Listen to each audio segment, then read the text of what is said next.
Hello, lower school teachers. Welcome to Tuesday tip number 7. I hope you all are enjoying these little tidbits and tips. I hope they are helpful and useful. Speaking of which, in my 20 plus years of teaching, I have had some amazing mentors and I've had some trial and error that has helped me and refined my skill. And one of the things that I truly appreciate is advice that stood the test of time. And the advice that I'm going to give today, so what this session is about, is planning ahead. And when you get to fourth quarter, which we're almost there, we're like 2 weeks away. When you get to fourth quarter, you should be pretty much in a rhythm, a pattern. Your kids know what they're doing, even though they might be a little crazy. You kind of know what you're doing. You have all these other events, but your mind is kind of in a place of where you should be planning for next year. You still are finishing out this year. You finish out this year strong. You do what you need to do, but you should be a little more seasoned. You should be a little more comfortable where things are running smoother. So you use this time to look at what you've done, take notes, because every year, even though it's something you did last year or you do it every year, because it was a year ago, sometimes you forget. So I will use this time to start taking notes, filing away papers that you want to use for next year, looking at the calendar saying, oh, I did this in February. I want to do this different. I want to move that different. So with that being said, this session is about planning ahead. I want to show you a few things you could use to plan ahead and help you focus what you need to do. I'm only focusing on reading today. The next one will be about planning ahead as well, but we will plan ahead in math, which will be a little tricky since we're switching programs, but we can still do it. All right, let's jump right into it.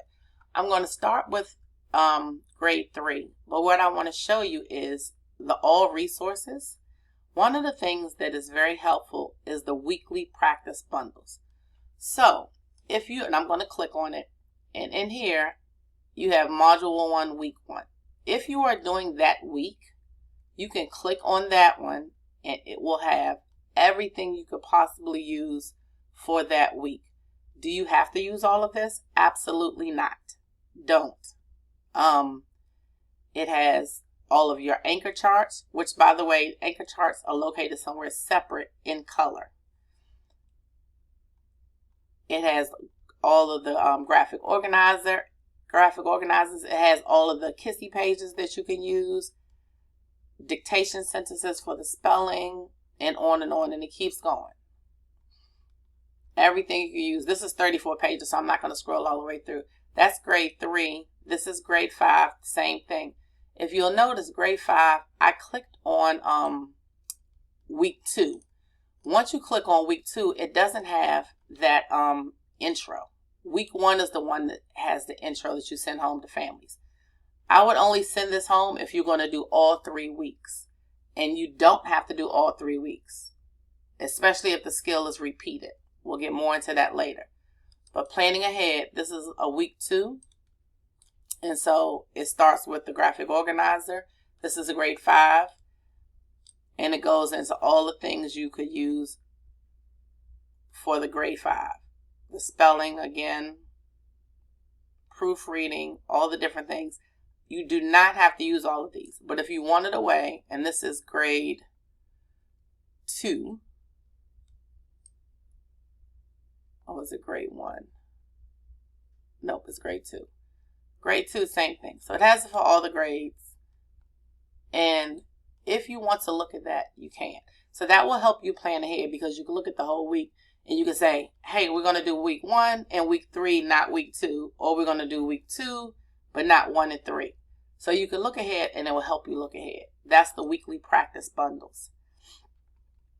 The other thing that you can look at is when you click on, where did it go? Oh, no.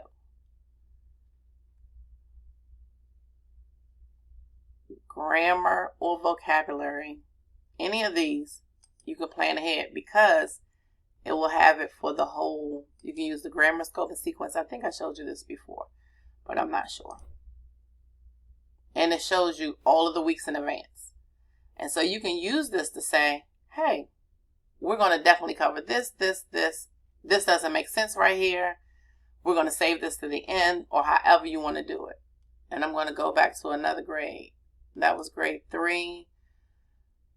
I'm going to switch to grade 5. So I'm probably going to stick to grades 1, 3, and 5 when I show you these things. It's the same for everyone though.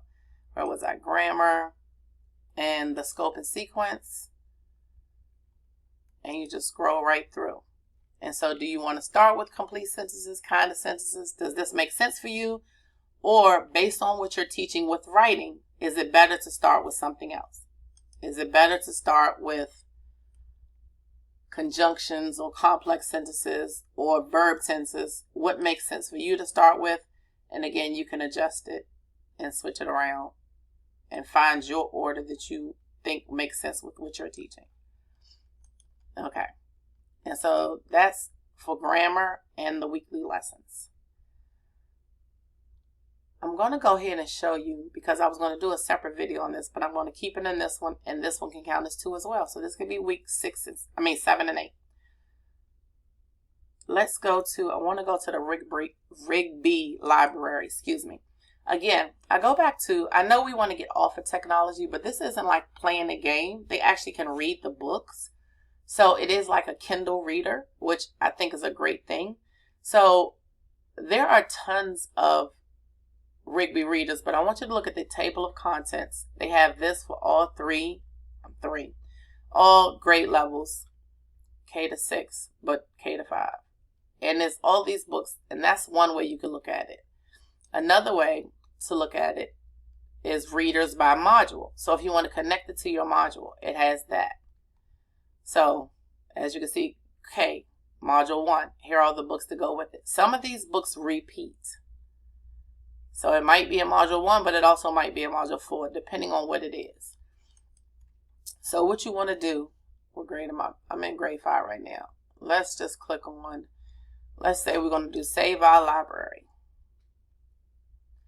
If I want the kids to read this, and I'm going to look through this, oh, that's a short one. So whatever this is for, because I didn't pre-decide what I was going to use, you can, let me go back. Apparently that's, okay, here we go. Okay, you can click on the 3 dots right here and you can assign it. So once you assign it, then it is in the kid, they can click on it and they can open it. Or you can add to your lessons, whatever you want to do over here. It is an ebook, right? Oh, here's this, I don't know what I'm clicking on. Anyway, and it tells you. But that's one of the things. Same thing for, I'm going to go to a lower grade now so you can just see. Let's go to grade 1. And all resources, Rigby readers, and the 5 senses. Say you're working on that.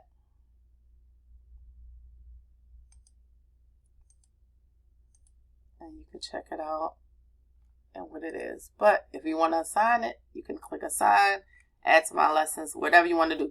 But this is something you could do to plan ahead, because this is about planning ahead. So if you know which books will go great with what you want to teach, if you want to look at it by module, then by all means, start adding that. Either add books to your favorites. I didn't mean to click on that.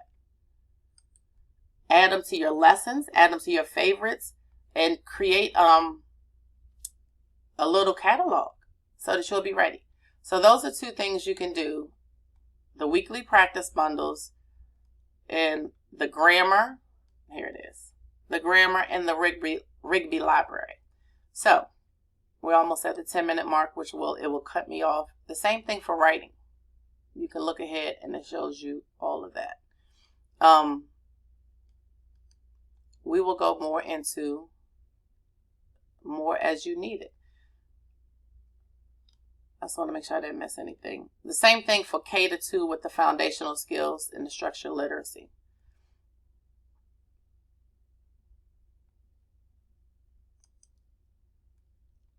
Comprehension skills and strategies. I believe this is where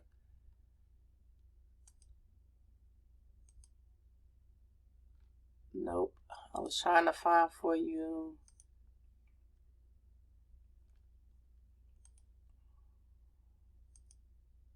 I've gone over 10 minutes.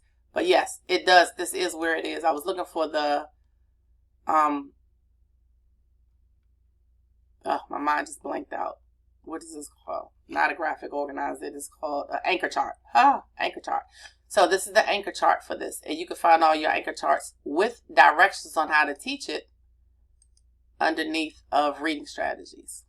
So I'm going to go back, and there go all of the different anchor charts. And that was under reading strategies. That was the last thing I wanted to show you. So where was that? Now I don't see it. Oh, comprehension skills and strategies. Comprehension skills and strategies will give you the anchor charts in every grade level. All resources, comprehension skills and strategies. And you click on it. It tells you how to teach that skill, and it gives you it gives you an anchor chart. And it keeps going. Okay, I think we've covered enough. This is planning ahead, all of these things to plan ahead for next year. And this is In-House PD, Tuesday tip number 7 and 8. Have a good day.